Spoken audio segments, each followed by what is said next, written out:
नमस्कार, आप देख रहे हैं दबंग खुलासा न्यूज। खबर है मध्य प्रदेश के मऊगंज जिले से, जहां एक हैरान करने वाला मामला सामने आया है, जिसने पुलिस की कार्य प्रणाली पर गंभीर सवाल खड़े कर दिए हैं।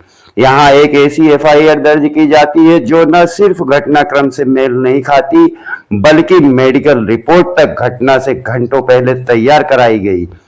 अब सवाल यह है, जब घटना हुई ही नहीं तो मेडिकल कैसे हुआ? और जब आरोपी प्रदेश से बाहर थे तो पुलिस ने जांच किस आधार पर पूरी कर दी? आपको बता दें कि मऊगंज जिला और इनके थाने इस समय चर्चा में हैं, क्योंकि यहां पुलिस की फर्जीबाजी का एक नया खेल शुरू हो चुका है। दिनांक 3 अगस्त 2025 को सुबह 4:46 पर एक रिपोर्ट दर्ज होती है, जो पूरे जिले में चर्चा का विषय बन जाती है। रिपोर्ट में शिकायतकर्ता सुषमा चौबे बताती है कि 3 अगस्त की रात 12:30 बजे उनके साथ गिरधर गोपाल चौबे और विपिन चौबे ने मारपीट की और घर में तोड़फोड़ की। पुलिस तत्परता दिखाती है, 6 से अधिक धाराओं में मुकदमा दर्ज कर लेती है, लेकिन असली कहानी यहीं से नहीं शुरू होती, क्योंकि सुषमा चौबे मेडिकल परीक्षण घटना से 2 घंटे 30 मिनट पहले यानी 2 अगस्त की रात 10:10 सिविल अस्पताल मऊगंज में करवा लिया गया। अब बड़ा सवाल यह है कि 3 अगस्त की रात 12:30 बजे हुई बताई गई, तो मेडिकल 2 घंटे पहले कैसे हो गया? क्या पुलिस ने भविष्य देखकर मेडिकल करा लिया था? इतना ही नहीं, सुषमा के पति केसरी चौबे का मेडिकल परीक्षण घटना के 22 घंटे बाद कराया गया। यानी एक ही घटना, एक ही घर पर एक ही मेडिकल, घटना से पहले और दूसरे का एक दिन बाद। और जब जांच की गई तो पता चला कि जिन 2 भाइयों पर आरोप लगाए गए हैं, गिरधर गोपाल चौबे और विपिन चौबे, घटना के वक्त छत्तीसगढ़ में मौजूद थे, एक सरकारी अस्पताल और दूसरा शिक्षक। दोनों के पास एम्स के सीसीटीवी फुटेज और दवाई की पर्चियां उपलब्ध, रजिस्टर बतौर सबूत मौजूद है। यानी न वो मऊगंज में थे न घटना में शामिल। फिर भी पुलिस ने न सिर्फ एफआईआर दर्ज की, बल्कि 6 सितंबर को धारा 179 का नोटिस जारी करते हुए कहा कि विवेचना पूरी हो चुकी है। अब सवाल उठता है, जब आरोपी मौके पर थे ही नहीं तो पुलिस ने किसके खिलाफ जांच पूरी कर दी? पीड़ित पक्ष अब न्याय की गुहार लेकर पुलिस अधीक्षक कार्यालय तक पहुंचा है, जहां उन्होंने पूरे सबूतों के साथ अपनी निर्दोषता साबित करने की अपील की है, क्योंकि मऊगंज पुलिस की इस कार्यवाही ने कानून पर भरोसे को हिला दिया है, जहां बिना सच्चाई जांचे फर्जी रिपोर्ट, फर्जी मेडिकल, मनगढ़ंत विवेचना से निर्दोषों को आरोपी बना दिया गया है। आइए सुनते हैं क्या कहना है इस पूरे मामले में पीड़ित का और थाना प्रभारी। होने के बाद उन्होंने 3 अगस्त 2025 को हमारे खिलाफ काउंटर एफआईआर फर्जी कर दिया कि इन्होंने मेरा नाम था उसमें गिरधर गोपाल चौबे और विपिन गोपाल चौबे, इन दोनों का नाम उसमें डाला कि इन्होंने यहाँ पे आके मेरे साथ मारपीट किया है, जो कि बिल्कुल फर्जी है। हम वहाँ पे उस टाइम पे अपने घर में अवेलेबल थे, मेरा भाई स्कूल में अवेलेबल था, टीचर है वो, और मैं एम्स हॉस्पिटल में अपना ट्रीटमेंट करवा रहा था उसी टाइम पे, जिस टाइम पे ये घटना बता रहे हैं। और मेरा वहाँ पे एक लोकल दुकान के सामने मैं गया था, तो वहाँ पे भी वहाँ का सीसीटीवी फुटेज भी मेरे पास है।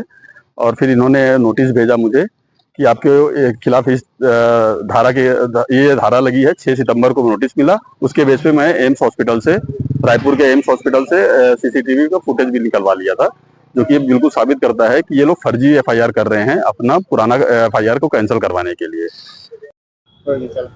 सर, एक मामला प्रकाश में आया है जिसमें रात को 10:10 पर मेडिकल होता है, 12:30 बजे मारपीट की घटना होती है, 4:46 पर सुबह एफआईआर होती है और एक व्यक्ति का मेडिकल 22 घंटे बाद होता है। आखिर मारपीट से पहले मेडिकल किस तरीके से हुआ है? नहीं, जैसा ये आपने ही मुझे बताया, वो आपराधिक प्रकरण है जिसमें फरियादी केसरी प्रसाद चौबे हैं और घटना 3 अगस्त की घटना है, जिसकी एफआईआर मऊगंज थाने में की गई है। वो डायरी चूँकि अभी विवेचक अवकाश में है, तो उस डायरी के संबंध में बहुत ज़्यादा जानकारी मैं आपको कल दे पाऊँगा या उनके आने के बाद दे पाऊँगा। तो जैसा आपने बोला कि उसमें एमएलसी के संबंध में जो टाइमिंग आपने बताई है, एक बार मैं डायरी देख के और उसका अवलोकन करके स्पष्ट आपको उसके बारे में जानकारी दूंगा। सूचना के अधिकार के तहत आपने जो जानकारी है उपलब्ध कराई है, जी जी उसमें जो टाइमिंग है वो टाइमिंग मेंशन है, जो टाइमिंग अभी मैंने आपको बताया है, जी जी। उसके हिसाब से सर 2 घंटे पहले मेडिकल किस आधार पर किया जाता है? अभी वो मामला देखिए, मामला भी अभी वो अंडर इन्वेस्टिगेशन है। आपको भी पता है कि उस मामले में भी ऐसी कोई चालानी कार्रवाई अभियुक्त गण के खिलाफ हुई नहीं है। फरियादी की रिपोर्ट पे प्राइमा फेसी अपराध पंजीबद्ध है, अपराध विवेचना में है। तो यदि ऐसा कंटेंट है तो उसको मैं खुद भी सुपरवाइज करूँगा, क्योंकि मैं 20 दिन पहले ही थाने पे मैंने ज्वाइन किया है और ये आपके जानकारी में बात लाई गई है, तो उसको अपन जांच के दौरान जिनके ऊपर गिरधर गोपाल चौबे के ऊपर जी जी गैर जमानती धाराओं में अपराध पंजीबद्ध किया गया है, वो उस समय एम्स अस्पताल छत्तीसगढ़ में इलाजत थे, इसके बाद भी उनके ऊपर सर किस तरीके से मुकदमा दर्ज किया गया? अभी मुझे जहाँ तक पता है तो मिसलेनियस धाराओं में कायमी है उसकी, और अभी मामला अंडर इन्वेस्टिगेशन है। गिरधर गोपाल चौबे जी ने कुछ डॉक्यूमेंट पेश किए हैं जिसपे वो उनकी लोकेशन और उनकी उपस्थिति जो है रायपुर छत्तीसगढ़ में है, उस एंगल पे भी हम लगातार इन्वेस्टिगेशन कर रहे हैं। और निसंदेह यदि उनकी उपस्थिति घटना स्थल पे नहीं है और मामला आपसी रंजिशन है तो मामले में खात्मा खारिजी के लिए हम अधिकारियों को पत्र लिखेंगे। एक मामला प्रकाश में आया है जिसमें 2 घंटे पहले आपके अस्पताल में मेडिकल हो जाता है, 2 घंटे बाद घटना होती है और उसी में से एक व्यक्ति का मेडिकल 22 घंटे बाद होता है। FIR लगभग सुबह 5 बजे होती है। ये पूरा मामला क्या है? इसकी जानकारी नहीं, क्योंकि मेडिकल जो होता है वो थाने से जब इशू होता है तब यहाँ पे होता है, क्योंकि आजकल का जो सिस्टम पूरा ऑनलाइन हो गया है। ऑनलाइन वहाँ से जनरेट होता है और ट्रांसफ़र किया जाता है अस्पताल के लिए। तो जब वहाँ से ट्रांसफ़र होगा तभी कर पाएंगे, उसके पहले तो कर नहीं पाएंगे। अब वो ज़माना चला गया कि पहले कर रख लिए, होता रहता था, अब टोटल ऑनलाइन सिस्टम हो गया है। तो पुलिस जो वहाँ से कुछ दस्तावेज आपको उपलब्ध कराती है, उसके आधार पर मेडिकल होता है, आपका क्या है? पुलिस लेकर के ही आती है उसको, ठीक है ना। एक नंबर जब वहाँ से ऑनलाइन होता है तो एक नंबर जनरेट होता है, वो नंबर लेकर के हमारे पास आती है, पूरी डिटेल उसी ऑनलाइन पे रहता है, उसका हम मिलान करते हैं और उसी समय उसका मेडिकल बना के ऑनलाइन सबमिट कर दिया जाता है।